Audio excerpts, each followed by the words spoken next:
Hương Thơ và chương trình Câu chuyện y khoa do Bệnh viện Orange Coast Memorial bảo trợ đến với quý vị hàng tuần vào ngày thứ Năm. Xin mến chào quý vị và các bạn. Hôm nay Hương Thơ rất hân hạnh được đón tiếp sự trở lại của bác sĩ Brian Võ, chuyên về khoa phổi và các bệnh trầm trọng. Dạ, kính chào chị Hương Thơ và kính chào quý vị khán giả Đài truyền hình Sài Gòn TV. Vâng, có lẽ quý vị lần trước có theo dõi các chương trình Hương Thơ với bác sĩ Brian Võ và có gọi vào Ken là bác sĩ trẻ tuổi mà nói giọng Huế rất là chỉnh, gọi là original giọng Huế và nói tiếng Việt rất là lưu loát. Và hôm nay Hương Thơ xin gợi ý một đề tài mà Hương Thơ nghĩ rằng rất là quan trọng mà đa số ai cũng phải mắc phải, đó là vấn đề ngáy, khi ngủ ngáy, hay là nó còn liên hệ đến một cái chứng bệnh gọi là chứng ngưng thở khi ngủ. Thưa bác sĩ, tại sao người ta lại ngáy ạ? Ngáy là một hiện tượng rất là thông thường. Cái hiện tượng ngáy có thể giải thích như sau. Cái luồng không khí một lần mà đi qua một cái khuôn viên nào mà hẹp quá thì nó tạo ra một cái âm thanh. Khi chúng ta ngủ, chúng ta vẫn hít thở qua miệng và mũi, và cái luồng hơi thở đến ống quãng, và trước đó phải đi ngang qua ống cổ của mình, gồm có kết hậu, hậu họng và thanh quản đó. Những cái mô chế đó, bất cứ lý do gì hẹp lại thì sẽ làm cái luồng hơi thở nó rối lên, nó đánh vào những cái mô mềm chung quanh cổ họng, và khi mô mềm bị cái hơi thở loạn lên để đánh vào thì nó rung lên, làm ra cái âm thanh ngáy. Và cái ngáy nó rất là thông thường, cũng không có lo ngại gì, nhưng mà khi nó đi kèm với là nghẹn hơi thở khi mình ngủ thì đó mình mới còn lo lắng. Thế bác sĩ, vậy cái mức độ âm thanh của những người ngáy lớn hay là những người ngáy nhỏ nó có ảnh hưởng đến cái sự trầm trọng của cái bệnh không ạ? Ngáy lớn với ngáy nhỏ thì Brian nghĩ thì nó ảnh hưởng với người mà ngủ bên cạnh mình nhiều hơn. Đó. Đa số những người mà ngáy là có thể bị, là đa số những người là nói chung lại là ngáy với là nghẹn thở nó không chắc chắn là đi chung với nhau 100%. Đó. Có người có thể ngáy ít mà lại bị nghẹn thở rất nhiều trong khi ngủ, mà có người rất là ngáy rất to nhưng mà khi mà đi đo thì không thấy bị nghẹn thở. Nhưng mà có thể ảnh hưởng đến hạnh phúc gia đình, tại bà vợ thấy ồn hay bà chồng thấy ồn có phải ra phòng ngủ khác, ngủ cái riêng. chuyện đó thì gặp rất nhiều rồi đó. Thưa bác sĩ Brian, tại nguyên nhân nào khiến người ta ngáy khi người ta đi ngủ ạ? Thì bất cứ cái lý do gì mà làm cho cái ống họng mình nó hẹp lại hay nó sập lại khi mình ngủ có thể làm cho mình ngáy.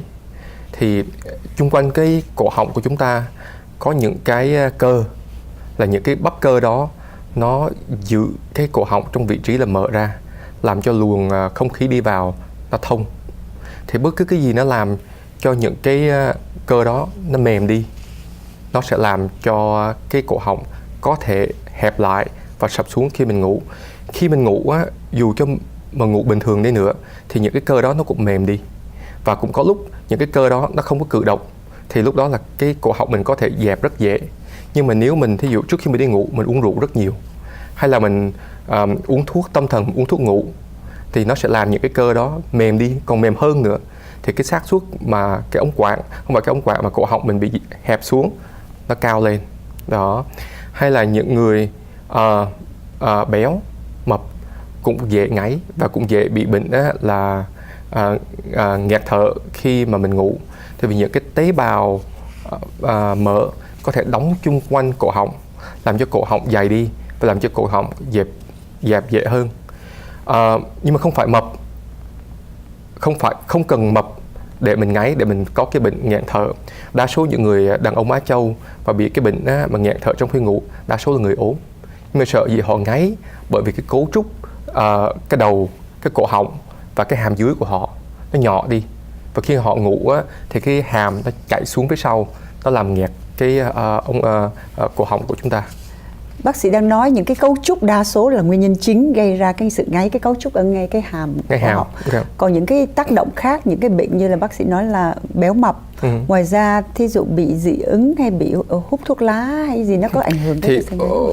Thì giống như dị ứng với hút thuốc lá thì nó có thể làm cho những cái mấy cái phần mềm chung quanh cổ họng nó sưng lên, Thì mỗi lần mình dị ứng thì mình nghẹt mũi, cổ mình nghẹt, thì đó nó có thể làm cho cái cổ mình nó hẹp lại, thì nó dễ gây ra ngáy. Và Thơ còn được biết có nhiều người có cái amidan nó to quá, hay cái lưỡi họ dài quá khi ngủ nó lọt vào trong cái cổ họng. Thì có đó cũng có thể, tất cả những cái cũng là xảy ra trong tất cả những cái lý do gì mà làm cho cái cổ họng mình hẹp lại, làm cho cổ họng mềm đi trong lúc mình ngủ, thì có thể xảy ra ngáy và có thể xảy ra bệnh đó. Vâng, vậy bệnh ngáy nó có nguy hiểm không các bác sĩ? Thì ai cũng ngáy hết, mỗi khi mình mệt là mình ngáy. Ngáy thường nó không có nguy hiểm, nhưng mà nếu ngáy mà đi kèm vào cái bệnh nghẹt thở khi ngủ thì nó mới nguy hiểm. Đó, thì khi mình ngủ, nếu mà cái cổ họng mình nó hẹp đi, hay là nó bị dẹp xuống 100%, thì cái hơi thở nó bị nghẹt lại, và nhiều khi nó chậm lại, nhiều khi nó có thể ngừng đi 100%. Trong cái thời gian đó thì chất oxy nó có thể đi xuống, và chất carbon dioxide nó có thể đi lên. Và khi nó đi xuống một mức nào đó, và cái carbon dioxide nó lên một mức nào đó, thì nó làm cho con người mình giật, thức dậy. Và cái sự kiện này có thể xảy ra rất nhiều lần trong 1 tiếng đồng hồ, và có thể xảy ra liên tục. Nó làm cho chất oxy trong người mình trong lúc khi mình ngủ nó giảm xuống. Và chất oxy khi mà nó giảm xuống, nó có thể làm cho tim mình dày lên, có thể làm cho rối loạn tim mạch. Đó. Mà cái hậu quả của nghẹt thở khi ngủ nó không phải do sự thấp xuống của oxy thôi, mà nó còn do nhiều vấn đề khác. Thì khi mình ngủ không có được nguyên giấc và bởi vì bị nghẹt thở, thì nó làm cho con người mình bị rối loạn. Người rối loạn khi mình ngủ là cái lúc là thân thể của mình, cơ thể của mình nghỉ ngơi, là tế bào mình là hồi phục. Nhưng mà nếu mình cứ bị thức dậy hoài không có ngủ được, thì tế bào mình không có thể hồi phục được, con người bệnh rối loạn và có thể dẫn tới mấy cái bệnh khác nguy hiểm. Giống như mình cần phải recharge, là sạc pin vô, đúng, sạc pin, buổi tối ngủ mà không có ngon là cái người mình rất là uể oải hôm sau. Vậy thì khi mình ngáy, thưa bác sĩ, có cách nào mình biết là mình ngáy vì mình bẩm sinh bình thường bị ngáy là mình mệt, hay là vì uống rượu hay sao đó?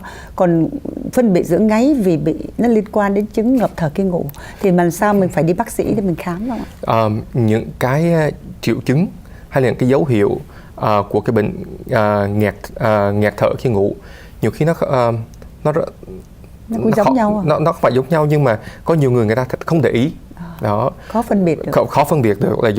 Là chị có nghĩ mỗi lần chị bay qua Việt Nam, chị ngủ đêm, chị bị jet lag, chị có thể uống thuốc ngủ gì, chị ngủ 7-8 tiếng và thức dậy vẫn mệt. Đó, mình thức dậy mình vẫn mệt, cả ngày mình cứ buồn ngủ hoài, con người mình giống như thiếu sức, mình buồn, hay là sáng mình cứ lật đi lật lại, ban đêm mình thức dậy mình đi tiểu nhiều. Đó, rồi mình khó thở. Cái đó là những cái dấu hiệu và những cái triệu chứng của cái bệnh nghẹt thở ban đêm. Vâng. Trước khi chúng ta bước qua phần phương pháp chữa trị, còn nếu mà ngáy thường đó thì có những cái lời khuyên nào mình có thể ngừng ông xã hay bà vợ bớt nghe tiếng ngáy, tại vì người bên cạnh sẽ bị mất ngủ luôn, thưa bác sĩ, có cách nào mình làm liền lập tức? Khi mình ngáy nếu mình nghiêng qua một bên, chứ không ngủ thẳng dưới mà ngủ qua nghiêng bên, để cho cái sức gravity nó không, sức hút trái đất nó không có đè mình xuống. Đó, thì vậy nó đỡ hơn. Hay là mình ngủ nhiều gối hơn, là nằm 4-5 độ, nhiều gối hơn, thức dậy để nó eliminate cái effect của gravity. Hay là mình mua cái dán giấy mà để mở rộng cái màng xoang mình ra.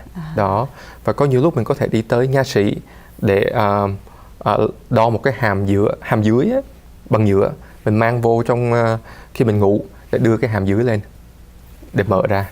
Cái đó là mấy cách mà rất là đơn giản để cho mình có thể bớt ngáy. Hương Thơ thì có cách mà Thơ thấy cũng khá hữu hiệu, là cứ bóp cái lỗ mũi. Thì cái miệng nó hở ra thì cứ thức người đó bên cạnh dậy là được. Đánh thức dậy. Mà nếu không được thì mời người đó ra ngủ phòng khác. Tiếng ngáy giữa đêm khuya. Vâng, thưa quý vị, đến đây chúng tôi xin được tạm ngưng một vài phút để gửi đến quý vị vài thông tin thương mại, sau đó sẽ trở lại tiếp tục với đề tài bệnh ngáy ngủ hay và chứng mất ngủ và nghẹn thở khi ngủ. Xin quý vị tiếp tục theo dõi phần 2 với bác sĩ Brian Võ.